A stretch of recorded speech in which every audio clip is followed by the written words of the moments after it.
Hello विद्यार्थियों, आज मैं आप लोगों को वृत्त की परिभाषा यानी वृत्त की परिभाषाएं ये आपको टोटल मैंने 7 दिया है। मैं बारी बारी से आपको समझाता हूं, आप इसे समझेंगे। वृत्त अर्थात इसको अंग्रेजी में हम सर्कल कहते हैं। ठीक है, आइए मैं इधर से आपको समझाता हूं। देखिए, वृत्त किसी बिंदु के चारों ओर खींची गई वक्राकार बंद आकृति वृत्त कहलाती है। देखिए, यह आपका बिंदु है, यानी जिसको आप लोग सेंटर भी कहते हो, दूसरी परिभाषा वही है। ये यहां से इसके चारों ओर देखिए, ये आपका क्या है? वृत्त है। यही है, यानी किसी बिंदु के चारों ओर खींची गई वक्राकार, यानी वक्राकार मतलब का अर्थ होता है मुड़ा हुआ, है ना। ये देखिए ऐसे करके मुड़ा हुआ है, इस तरह से, इस तरह से, इस तरह से, इस तरह से ये हुआ। तो हम क्या कहेंगे परिभाषा? किसी बिंदु के चारों ओर खींची गई वक्राकार बंधाकृति वृत्त कहलाती है।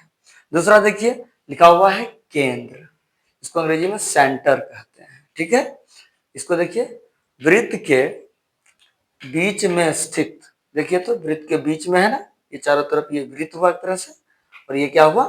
बीच में हुआ। वृत्त के बीच में स्थित वह बिंदु जिसके चारों ओर वक्राकार रेखा खींची जाती है उसे केंद्र कहते हैं। देखिए ये है ना, ये बिंदु, यही केंद्र कहलाता है। इसके चारों ओर ऐसे करके देखिए ये वक्राकार रेखा खींची जाती है, हम इसको क्या कहेंगे? केंद्र कहेंगे। अब आइए, तीसरा है त्रिज्या। त्रिज्या यानी रेडियस। देखिए, वृत्त के केंद्र से वृत्त की परिधि पर स्थित किसी बिंदु को मिलाने वाली रेखा त्रिज्या कहलाती है। देखिए तो, वृत्त के केंद्र से वृत्त की परिधि, ये आप इसको आप परिधि भी कहते हैं और वृत्त भी कहते हैं। तो ये वृत्त का केंद्र, वृत्त की परिधि, ये सारे के सारे यहाँ पर बिंदु स्थित हैं।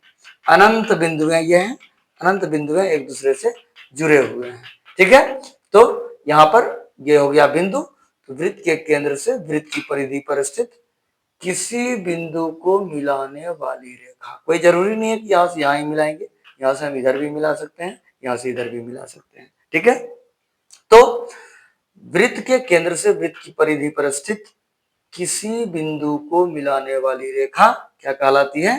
त्रिज्या कहलाती है, अर्थात रेडियस कहलाती है। अब देखिए, चौथा है व्यास अर्थात डायमीटर। ठीक है, व्यास माना, यानी व्यास की अंग्रेजी डायमीटर। वृत्त के केंद्र से होकर गुजरने वाली रेखा जो वृत्त की परिधि पर स्थित किन्हीं दो बिंदुओं को मिलाती है उसे व्यास कहते हैं। देखिए तो, ये रेखा ऐसे करके गुजरी है, ऐसे करके वृत्त के केंद्र से होकर गुजरने वाली रेखा जो वृत्त पर स्थित किन्हीं दो बिंदुओं को, देखिए एक बिंदु इधर, एक बिंदु इधर, किन्हीं दो बिंदुओं को मिलाने वाली रेखा क्या कहलाती है? वृत्त का व्यास कहलाता है। यानी वृत्त के केंद्र से होकर, ठीक है, वृत्त के केंद्र से होकर, यानी वृत्त के केंद्र से होकर गुजरने वाली रेखा जो वृत्त की परिधि पर स्थित किन्हीं दो बिंदुओं को मिलाती है उसे क्या कहते हैं? व्यास कहते हैं। या आपने व्यास की परिभाषा भी जान ली, आप इसको गौर से 1 से 2 बार पढ़ेंगे, आपको याद हो जाएगा। तब है जीवा, यानी चॉयड। चॉयड अंग्रेजी में चॉयड कहते हैं। वृत्त की परिधि पर स्थित किन्हीं दो बिंदुओं को मिलाने वाली रेखा जीवा कहलाती है। देखिए तो, ये देखिए, हम ऐसा भी खींच सकते हैं, हम इधर से भी इसको ऐसे खींच सकते हैं। तो वृत्त के केंद्र से, सॉरी, वृत्त के परिधि पर, यानी वृत्त की परिधि पर स्थित किन्हीं बिंदुओं को मिलाने वाली रेखा जो है क्या कहलाती है? जीवा कहलाती है। वृत्त की परिधि पर स्थित किन्हीं दो बिंदुओं को मिलाने वाली रेखा क्या कहलाती है? जीवा कहलाती है। मैंने यहाँ लिखा है, वृत्त की परिधि पर स्थित किन्हीं दो बिंदुओं को मिलाने वाली रेखा क्या कहलाती है? जीवा कहलाती है। यही आपका ये क्या है? जीवा है। अब देखिए चाप, अर्क, इसको अंग्रेजी में अर्क कहते हैं। वृत्त का एक छोटा टुकड़ा वृत्त का चाप कहलाता है। फिर से सुनिए, वृत्त का एक छोटा टुकड़ा वृत्त का चाप कहलाता है।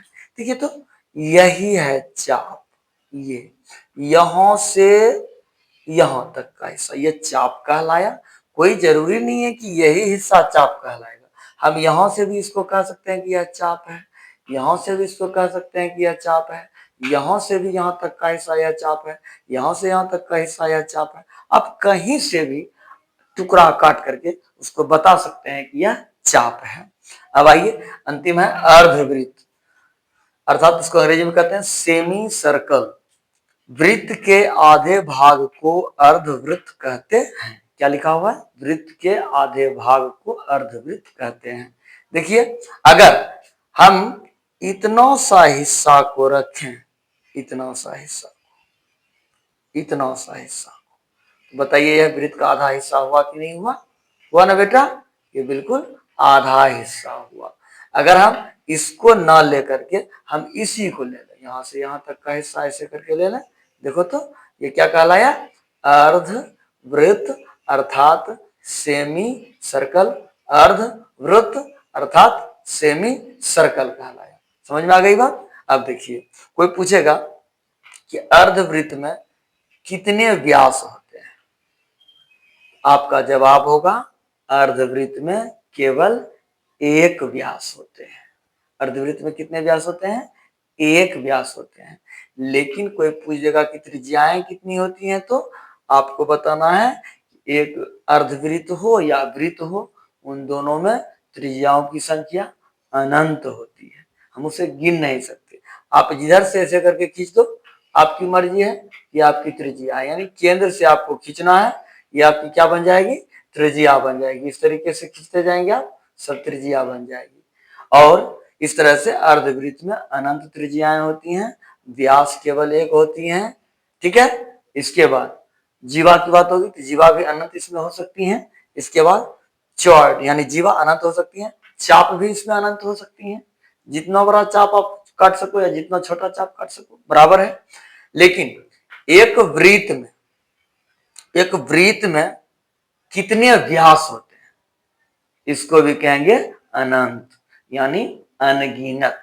खूब गौर से सुन लो, वृत्त में व्यास की संख्या अनगिनत होती है, वृत्त में त्रिज्या की संख्या अर्थात रेडियस की संख्या अनंत होती है, वृत्त में जीवा की संख्या अनंत होती है, वृत्त में चाप की संख्या अनंत होती है। जबकि अर्धवृत्त में ये जो व्यास है वह एक होती है। इसके साथ ही साथ ये त्रिज्या जो होती है वह अनंत होती है। इसके बाद चाप भी अनंत होते हैं। इसके बाद चौड़ यानी जीवा भी अनंत होते हैं। इस तरीके से आपने इस वृत्त के बारे में जानकारी प्राप्त की। मैं चाहूंगा कि जो नए लोग हैं वो चैनल को सब्सक्राइब करें, लाइक करें और साथ ही साथ वीडियो को, ये जो आप देखे हैं, इसको दूसरे के बीच शेयर करें ताकि वह भी इस जानकारी को अच्छी तरह से समझ सके, ले सके और अपनी पढ़ाई को आगे बढ़ा सके। बहुत बहुत धन्यवाद। नमस्कार।